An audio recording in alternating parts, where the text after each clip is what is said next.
firemen are getting the upper hand.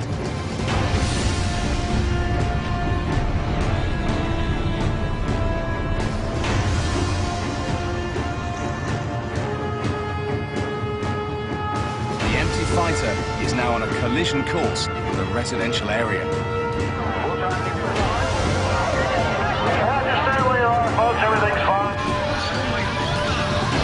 Passengers continue to escape from the plane and scramble for safety.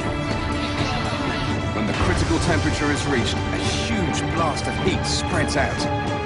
The explosive fire radiates heat so intense that people more than 200 meters away suffer third-degree burns.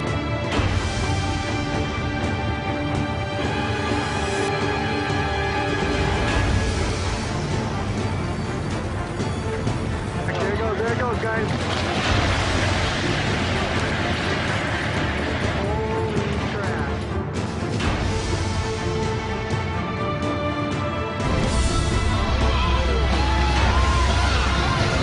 The massive explosion nearly rips the plane in half.